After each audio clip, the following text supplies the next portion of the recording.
Hey everybody, welcome back to Business Blaze. In this one, what I want to talk about, as you know from the very title, is just how crazy big Samsung is. I think I saw an article or a YouTube video ages ago about Samsung having a military division, and I thought that was super crazy, so we're going to talk about that. We're going to talk about literally everything else that Samsung does. I mean, not literally everything else Samsung does, because then this video would never end. We're going to talk about a lot of what Samsung does. It's really crazy. There are so many things. It's way more than just your smartphone. It really is mind-blowing. Like, I knew it would be big, but my mind was a little bit blown. If you've got a suggestion, what we do here on Business Blaze is we have something written. This one's written by Juan. Thank you, Juan.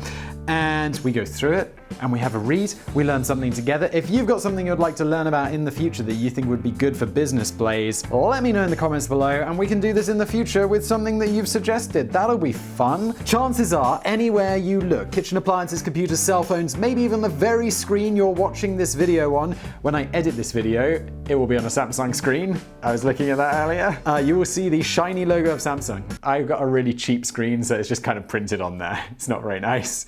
It has become a brand deeply ingrained in our culture, and there is no escaping the technological monolith that this company is. But despite this seeming everywhereness, I'm not sure if that's a word, but it definitely describes Samsung. Samsung is a bigger enterprise than most people realize, so let's find out some more. It was founded, oh god, yeah, the Korean pronunciations in this one, I'm just gonna guess. I'm not gonna look them up. Because I can't be bothered. Let's crack on. It was founded in 1938 by Lee Bong-chul, a South Korean businessman born into a wealthy landowning family. Lee started a trucking business in the city of Daegu called Samsung Trading Co. The word Samsung actually means 3 stars, after the initial logo of the company, which looked like this. It's quite... I was thinking about this logo. It reminds me of... Have you guys seen the first Apple logo? Well, now you have. Ta-da! This, I thought the Samsung logo looked dated. The first Apple logo, old school. Samsung, it makes it look like it's from the 19th century. Samsung mostly dealt with locally grown goods with a speciality in noodles. Do you grow noodles? What the f*** are noodles made from?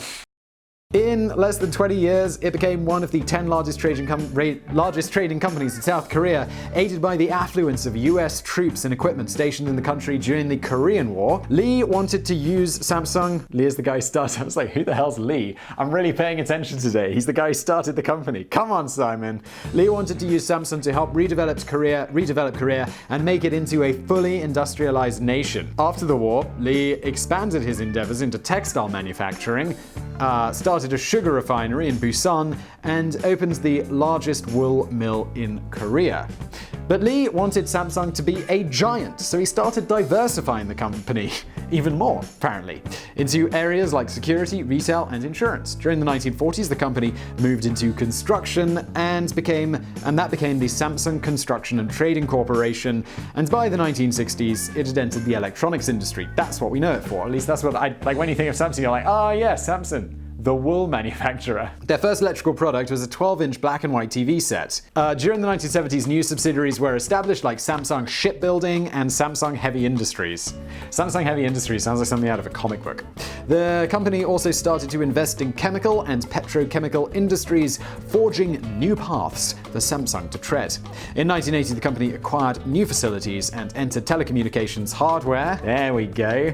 Grouping their existing and new divisions under Samsung Electronics, which developed switchboards and later telephone and fax machines. In 1983, the world got the first Samsung computer, and the company continued to grow in international markets during the following decades, being crowned the world's largest smartphone manufacturer in 2011. Over 800 million phones have been sold to date. I'm sure by the time, when this was written, I'm not sure what the source on that was. They're not included here. But I'm sure it's much more than that now.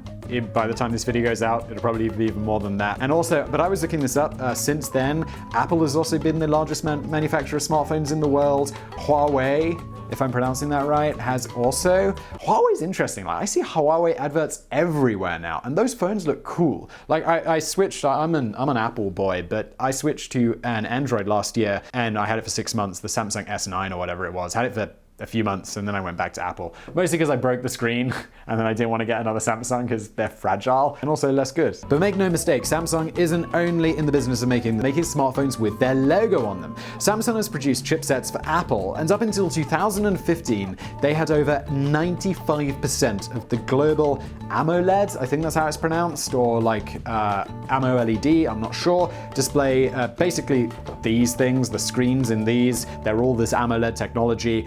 And Samsung were producing 95% of them, which is crazy. They're also the world's largest supplier of memory chips for the past 50 years. So essentially, Apple, or at least they did until recently, I'm not sure why did that decline. I'm not sure. Anyone know? Let me know in the comments. Until recently, they were just basically making all of the parts, and it seems Apple was just putting it together. But not even the sky was the limit for Samsung's growth. In the 1990s, the Samsung C&T Corporation, that's the construction and trading corporation that we mentioned earlier, they started building some of the largest skyscrapers in the world. And this is cool. Taipei 101, which I think was the tallest building in the world when it was built, they built that.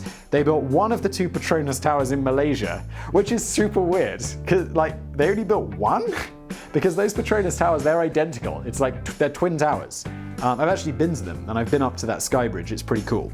And the Burj Khalifa in the United Arab Emirates, which is the largest building in the world since 2009. Haven't been up that one. Fun fact, that's the tallest building in the world, but it doesn't have the highest observation deck. The highest observation deck in the world is in Shanghai, in a building that I have been up, which I think is called the Financial Tower or something. It twists like this. It's unbelievably cool. Also, I think it's got the fastest lift or elevator in the world. That was a great one. If you're in Shanghai or Beijing, I can't even remember the name of which city it's in. I think it's in Shanghai. It's awesome and it's huge. You're like, there are other skyscrapers that were previously like some of the tallest buildings in the world, and you are looking down on them from this building. It's amazing. Samsung didn't build that, as far as I'm aware.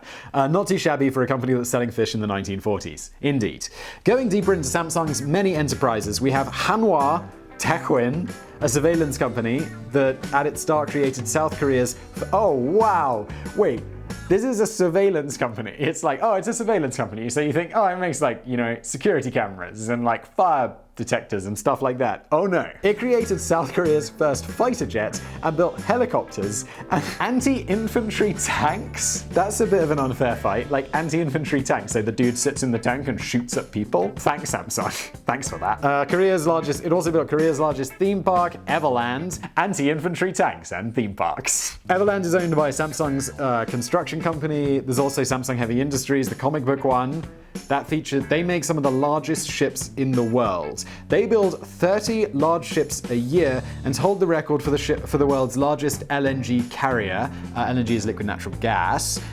These are tank ships designed for transporting liquefied natural gas. I should just read this, shouldn't I? It measures 266,000 square meters. 260. I have no idea how big that is. Most other ships today, they hold up to 140,000. So it's nearly twice as much. The company also contributes to other big engineering projects. They developed and built the first Arctic shuttle tanker. These are ships designed to transport oil from offshore fields in the Arctic as an alternative to constructing oil pipelines. This is a whole geopolitical thing, like the construction of oil pipelines and the use of LNG, liquid natural gas carriers, is super interesting because it's like, oh, can we build a pipeline across your land? And then countries will be like, no, well, they want to charge a huge tariff. The issue with Russia and the Ukraine and the EU is a whole interesting thing. So liquid natural gas carriers are super important to like ease some political tensions or allow countries to get around political tensions. We're off topic. We're talking about Samsung. They continue to develop innovative projects and ships for polar applications like Arctic icebreaker container ships. Arctic icebreakers are amazing. The Russians have these nuclear ones, which they send one to the North. They send one. I think they do it every year. They send one to the North Pole. A friend of mine went on that. But now let's look at how they stack up against some other companies that you might have heard of. Okay, this is cool because this is where it gets... I mean, this is great. You're like, okay, so they build big ships and anti-people tanks. and they make all of the screens in the world. But this is where if that hasn't blown your mind yet, this is where we really get into it. When we think of breakthrough developments, companies like Google or Apple come to mind. In reality, Samsung spends almost twice as much on research and development as these two firms. According to reports compiled by Ernst & Young, an accountancy firm, Samsung Electronics spent $15 billion on various R&D in 2017. Under the motto Shape the Future with Innovation and Intelligence, their core research themes include artificial intelligence, data intelligence, intelligent machines, and next-generation communications and media. It also includes taking over the world, I guess. I'm making that up. They also believe in, don't sue me, Samsung. I don't think you're going to take over the world, but it'd be okay if you did. They believe in creating a new lifestyle based on AI technologies. Samsung has even entered medical research with their BioPIS. That's unfortunately named. Through BioPIS, the company aims to find smarter, faster ways of getting high-quality medicines to the people that need them. Expanding its portfolio, the company established Samsung Sports, a subsidiary that owns a number of professional teams from sports like baseball and even esports in South Korea.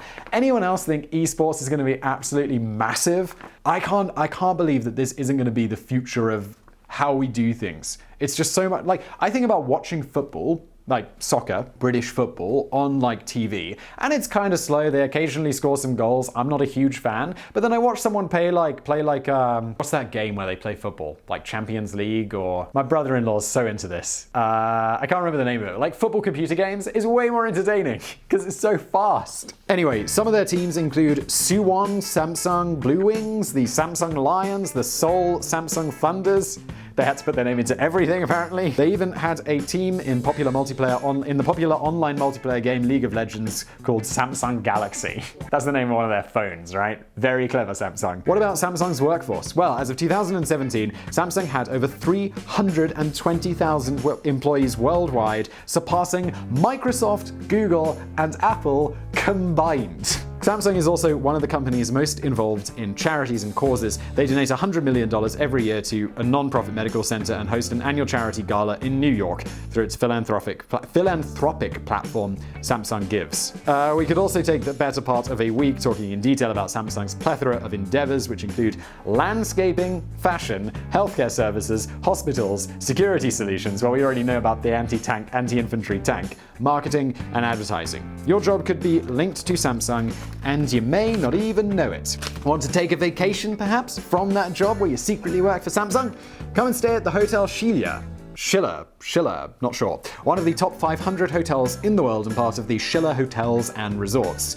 Also owned by Samsung. This blows my mind. The one about the research and development being twice as much as the other guys, and then also just employing twice as many people as Google, Apple, and Microsoft combined. Juan has given us a million bonus facts. I'm going to keep doing these until I get bored. Samsung accounts for 17% of Korea's GDP. Good lord. K-pop music playlists curated by psychologists are played in Samsung's flagship manufacturing complex to relieve stress in workers. I once listened to K-pop. I don't think that would decrease my stress. Samsung's headquarters are located in a complex called Digital City. How original. Home to several of the company's businesses. The complex spreads across a region of 390 acres. Bloody hell.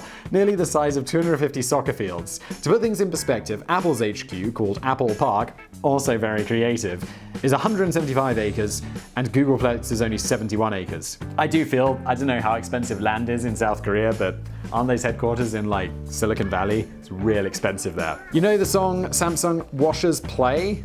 Oh yeah, I do. I don't have a Samsung washer now. I have I think an AEG, but I used to rent an apartment, and I love that little song. It's Schubert's Die Forelli. Not sure about the pronunciation on that. I could have looked it up and pretended that I actually knew it, but I'm not that cultured. It's a song about a fisherman who muddies waters to catch a trout. That's nice. In 2014, the United States Patent and Trademark Office awarded Samsung 4,952 patents. That's an average of 13.5 patents a day. Well, yeah, you've got like billion people working for you. In 2012, a man asked Samsung for a free Galaxy S3 phone in exchange for a drawing that he made of a dinosaur. Samsung sent him a phone with the drawing printed on the phone case. If you guys think that I should draw a picture of a dinosaur and send it to Samsung to see if I can get a phone with a dinosaur printed on it, let me know in the comments below. I will actually do that and make a video about it. You probably own one of Samsung's Galaxy S mobile phones, but Do you know what the S stands for? I have no idea. Apparently it's super smart. That's cheesy. To fight claims of their phones bending when people sat down, Samsung made an arse robot, specifically tasked with testing phones. Have you guys been to IKEA? They have like an arse chair robot. Like they have the chair in this big glass enclosure, and then they have this machine which keeps sitting down on it. I don't think they call it the arse chair robot though. In 2020, the company promises, this is the final one. We got through all of them. That's good. In 2020, the company promises they will launch its new 5G network. Technology is supposed to be up to 100 times faster than existing ones. Yeah, I've heard about this. 5G's coming. It sounds awesome. It sounds really awesome, really fast. Although internet's ridiculously fast anyway. I mean, I make like gigabytes of stuff a day and I have no problem. Anyway, this has been Business Blaze. That's how unbelievably large Samsung is. If you've got a subject that you want us to do on Business Blaze here in the future, you let me know in the comments below and we might just make it. Also upvote the ones you like. This was my idea, but I'm keen on your ideas, guys. Give this video a thumbs up. Don't forget to subscribe, all of that stuff, and I'll see you next time.